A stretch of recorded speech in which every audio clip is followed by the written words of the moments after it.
ஓம் சாந்தி, ஓம் சாந்தி, ஓம் சாந்தி.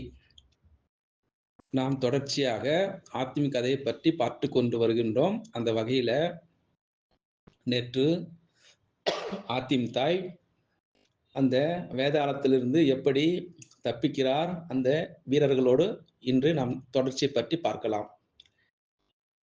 இப்படியாக அந்த வேதாளங்கள் சுயநிலை பெற்றதை உணர்ந்த அந்த மோகினி, அதாவது அந்த மோகினி ஜாதி வீரர்கள் அதனை நோக்கி, ஏய் வேதாளமே, இங்கு நடந்தது என்ன?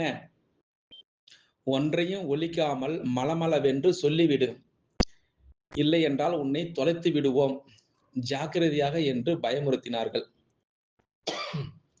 உடனே வேதாளம் எல்லா விஷயங்களும் தயங்காமல் சொல்லிவிட்டது.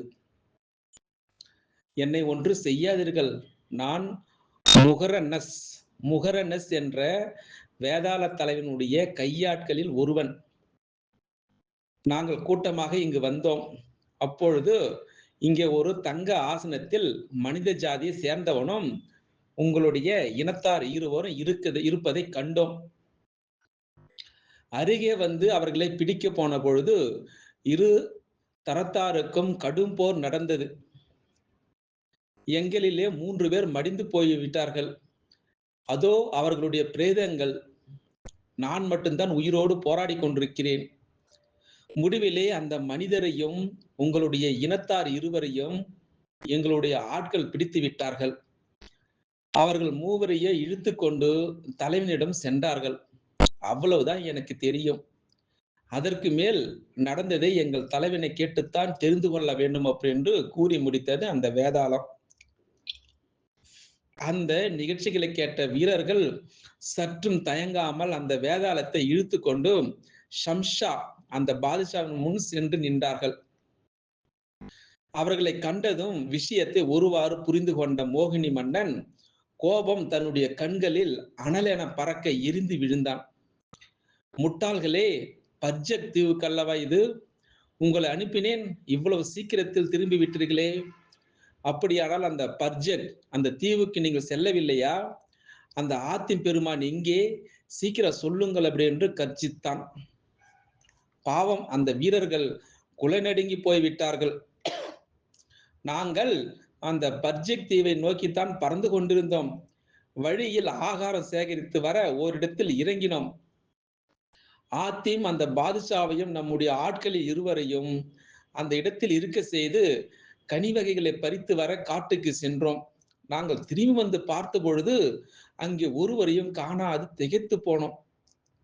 அங்கே தரையில் ரத்த சிந்திருப்பதை நாங்கள் கண்டு சுற்றும் முற்றும் தேடினோம். அங்கே ஒரு வேதாளம் மரண அவஸ்தைப்பட்டு கொண்டிருந்ததை கண்டு அதை விசாரித்ததில் விஷயத்தை அறிய கண்டோம். அதாவது ஆத்திமியும் நம்முடைய ஆட்களையும் அந்த வேதாள கூட்டம் தூக்கி சிறைப்பிடித்து இழுத்து சென்றதாம்.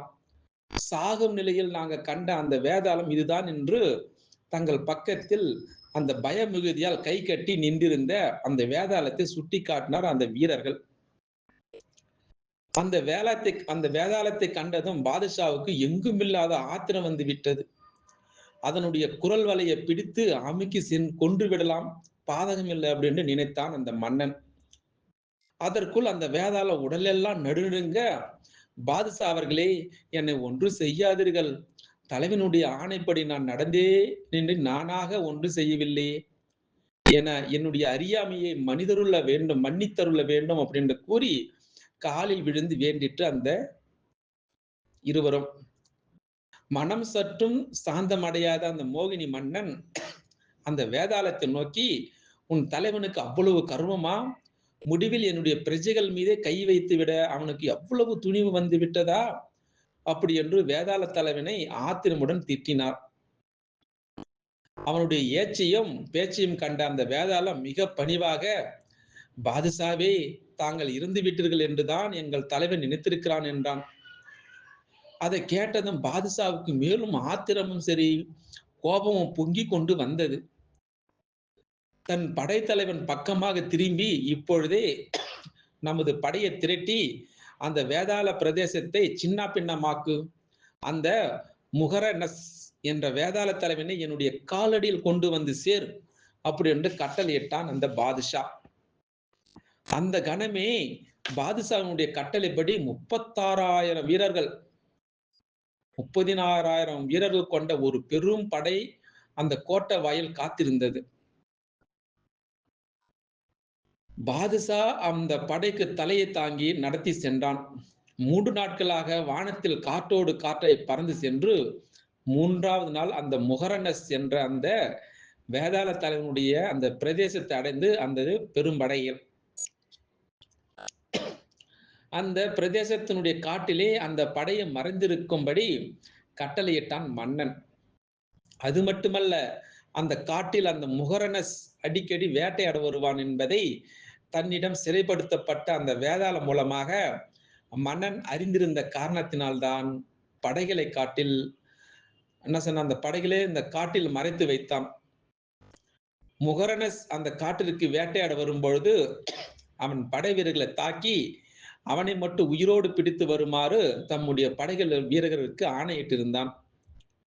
அதற்கு ஏற்றாறு போல அன்றைக்கே முகரனஸ் ஊரை விட்டு காட்டுக்கு தன் படையுடன் புறப்பட்டு விட்டான் என்ற செய்தி ஷம்ஷா அந்த பாதுஷாவினுடைய படைத்தலைவனுக்கு கிடைத்தது. உடனே தன்னுடைய பெரும்படையை அந்த காட்டை சுற்றிலும் அணிவகுத்து நிற்குமாறு பணித்தான். அதன்படி அந்த 34,000 படை வீரர்களும் நாலாபுறமும் சிதறி சென்று அணியணியாக அந்த காட்டை சுற்றி வளைத்து நின்று கொண்டு தளபதியினுடைய கட்டளைக்காக காத்திருந்தார்கள். முகரனஸ் அவனது படையாட்களும் காட்டை நோக்கி வந்து கொண்டிருந்தார்கள். இன்னும் கொஞ்ச நேரத்தில் அருகே வந்து விடுவார்கள் அவர்கள். சிறிது நேரத்திற்கெல்லாம் அந்த வேதாள படைகளும் காட்டினுள் புகுந்தார்கள். அவ்வளவுதான் தாமதம். உடனே நாலாபுறம் அணிவகுத்து நின்ற அந்த மோகினி அந்த பாதுஷாவுடைய படைகள் வேதாளங்களை சூழ்ந்து தாக்கினார்கள். இரண்டு பேருக்கும் பலத்த போர் நடந்தது.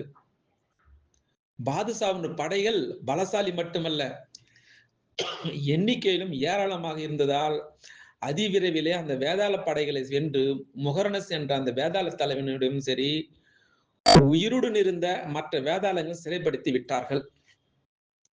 முகரனஸை சம்ஸ் பாதுஷாவினுடைய முன்கொண்டு நிறுத்தினான் அந்த படைத்தலைவன். அவன் தலையை கீழே தொங்க போட்டு கொண்டு பாதுஷாவின் முன் மௌனமாக நின்ற காட்சி உருக்கமாக இருந்தது. அவனை ஏறிட்டு பார்த்தான் பாதுஷா. அப்பொழுது அவனுடைய கண்கள் அந்த கோவை பழம் போல சிவப்பேறி போயிருந்தது. அவன் வாயிலிருந்து அனல் பொறி பறக்கக்கூடிய வார்த்தைகள் வெளிவந்தன. கைது செய்யப்பட்டு என் எதிரிலே தலை குனிந்து நிற்கக்கூடிய அந்த தருதலை வேதாளமே, என் பெருமையும் என்னுடைய புகழை உணராது என்னுடைய பிரஜைகள் இருவரையும் என் விருந்தினர் அதாவது ஒருவரையும் நீ சிறைப்படுத்தியிருக்கின்றாயே, அவ்வளவு துணிவா உனக்கு? நான் என்ன மடிந்து மண்ணாய் விட்டேனா என்று எண்ணிக்கொண்டாய்? புத்தி கெட்ட வேதாளமே, என் அருமை நண்பராகிய அந்த ஏமன் தேசத்து இளவரசரை என்ன செய்தாய்? எங்கு மறைத்து வைத்திருக்கிறாய்? சொல் அப்படின்னு அதட்டி கேட்டார் பாதுஷா. அப்போ அந்த நாக்குழற பதிலளித்தான் அந்த வேதாள தலைவன். அந்த மனிதனை கண்டது எனக்கு அவன் மேல் பிரியமாகிவிட்டது. மனித இனத்தை சேர்ந்தவன் என்ற காரணத்தினால் அவனை நான் விழுங்கி விட்டேன் என்றான் அந்த உள்ளூர பயந்து கொண்டே. அதை கேட்டதும் பாதுஷாவினுடைய இதழ் எரிமலையாக மாறியது. வேதாள தலைவனை நெருங்கி அவன் கழுத்தை பிடித்து நெரித்து, அக்கிரமாரக்காராம், நீயும் உன் வர்க்கமும் முன்பு அந்த சுலைமான் பெரியாருக்கு வாக்கு கொடுத்தது ஞாபகம் இருந்தா? செய்ததை மறந்து போனீர்களாம்? மனிதரை கொண்டு தின்பதில்லை என்று அவரிடம் சத்தியம் செய்து கொடுத்தாயே, கொடியவனே, இதற்குள்ளாகவ நீ மறந்து விட்டாய் என்று கூறி எரிந்து விழுந்தான். பாதுஷாவுடைய எரிச்சலையும் அந்த கோபத்தையும் கண்டு அந்த வேதாள தலைவன் பணிந்து போனதாக தெரியவில்லை. தெரிந்தோ தெரியாமலோ அவன் சொல்லக்கூடாத வார்த்தை சிலவற்றை சொல்லிவிட்டான். அந்த சுலைமான் பெரியார் உயிருடன் இருந்த வரையில் நானும் என்னுடைய இனத்தவரும் இப்படிப்பட்ட குற்றத்தை செய்ததே கிடையாது. அவர் இல்லாத போதுதானே இதை செய்திருக்கிறோம் அப்படி என்றான். இந்த துணிவான வார்த்தை கேட்டதும் சுல்தானுக்கு வந்துவிட்டது கோபம். அவன் செவியில் ஈயத்தை உருக்கி வார்த்தது போலிருந்ததோ என்னவோ. பணியாட்களை கூவி அழைத்தான். அனல் பொறி பறக்கக்கூடிய வார்த்தைகளால் அவர்களை அர்ச்சனித்தான். அத்தோடு மட்டுமல்லாமல் காட்டிலிருந்து உலர்ந்த விறகுகளை பொறுக்கி வர செய்து அவைகளை மலைபோல் குவிக்க செய்து அதன் மீது அந்த வேதாள தலைவனை நிறுத்தி வைத்து சுட்டு பொசுக்கும்படி உத்தரவிட்டான் அந்த பாதுஷா. அவன் கட்டளை சிறமேற்கொண்ட அந்த மோகினி பை கூட்டம் விறகுகளையும் சருகுகளையும் கொண்டு வந்து குவித்து தீ மூட்டி விட்டார்கள். வானத்தை மூட்டும் அளவிலே அந்த தீ ஜுவாலை பயங்கரமாக கொழுந்து விட்டு எரிய தொடங்கியது. அந்த தீயினுடைய ஜுவாலை வேதாள தலைவனுடைய உள்ளத்தை வெகுவாக வாட்டி வதைத்தது. இன்னும் சிறிது நேரத்தில் தீயில் பொசுங்கிவிட போகிறோம் அப்படி என்ற பயம் அவன் உடலையே சுட்டெரித்தது. மோகினி அந்த பாதுஷாவிடமிருந்து உயிர் தப்ப வேண்டும் என்ற ஆசை அவனுடைய உள்ளத்தில் எழுந்தது. ஆகவே அந்த வேதாளம் பாதுஷாவை நோக்கி, அந்த மனிதரை உயிருடன் கொண்டு வந்தால் என்னை மன்னித்து விடுவீர்களா அப்படின்னு கேட்டான். அதில் என்ன சந்தேகம்? அவரை என் எதிரிலே உயிரோடு கொண்டு வந்து நிறுத்து, அதன் பிறகு உனக்கும் எனக்கு என்றுமே விரோதம் கிடையாது என்ற ஆவல் ததும்பக்கூடிய ததும்பு மொழியில உறுதியளித்தான் அந்த மோகினி மன்னன் ஷம்ஷா. ஷம்ஷ் மன்னனுடைய பேச்சில் வேதாள தலைவனுக்கு அவ்வளவாக நம்பிக்கை ஏற்படவில்லை. ஆகவே அவனை சுலைமான் அதாவது பெரியார் மீது சத்தியம் செய்து கொடுக்கும்படி கேட்டான். அதன்படியே பாதுஷா சத்தியம் செய்து கொடுத்தான். அதன் பிறகு திருப்தி அடைந்த அந்த வேதாளம் பாதுஷாவை நோக்கி, உங்களுடைய ஆட்கள் சிலரை என்னுடன் அனுப்புங்கள். பாதாள குகையிலே அடைத்து வைத்திருக்கக்கூடிய அந்த மனிதரையும் உங்கள் வீரர்களை அனுப்பி வைக்கிறேன் என்று கூறினான். அந்த வேதாளத்தின் வேண்டுகோளுக்கு என்னங்க மோகினி மன்னன் தம்முடைய படை வீரர்களை சிலர் அனுப்பி ஆத்திமை விடுவித்துக் கொண்டு விரைவில் வருமாறு கட்டளையிட்டான். ஆத்திம் வருவரை வேதாளங்கள் தன்னுடைய சிறை கூடத்தில் அடைத்து போட்டான் ஷம்ஷ் மன்னன். பார்ப்போம் பிறகு நாளைக்கு இவர்கள் என்ன செய்ய போகிறார்கள், ஆத்திம அவர்கள் மீட்டார்களா இல்லையா அப்படி என்று இதனுடைய தொடர்ச்சி பற்றி நாளைக்கு பார்க்கலாம். எவ்வளவு பிரச்சனைகள் வருகிறது பாருங்கள். யாருக்கோ உதவி செய்ய போய் என்ன கதியில் இப்ப இருக்கிறார் பாருங்கள். ஓம் சாந்தி, ஓம் சாந்தி, ஓம் சாந்தி, ஓம் சாந்தி. நாம் தொடர்ச்சியாக ஆத்மீக கதையை பற்றி பார்த்து கொண்டு வருகின்றோம். அந்த வகையில நேற்று ஆத்திம் தாய் அந்த வேதாளத்திலிருந்து எப்படி தப்பிக்கிறார் அந்த வீரர்களோடு இன்று நாம் தொடர்ச்சியை பற்றி பார்க்கலாம். இப்படியாக அந்த வேதாளங்கள் சுயநிலை பெற்றதை உணர்ந்த அந்த மோகினி, அதாவது அந்த மோகினி ஜாதி வீரர்கள் அதனை நோக்கி, ஏய் வேதாளமே, இங்கு நடந்தது என்ன? ஒன்றையும் ஒலிக்காமல் மலமளவென்று சொல்லிவிடு, இல்லை என்றால் உன்னை தொலைத்து விடுவோம், ஜாக்கிரதையாக என்று பயமுறுத்தினார்கள்.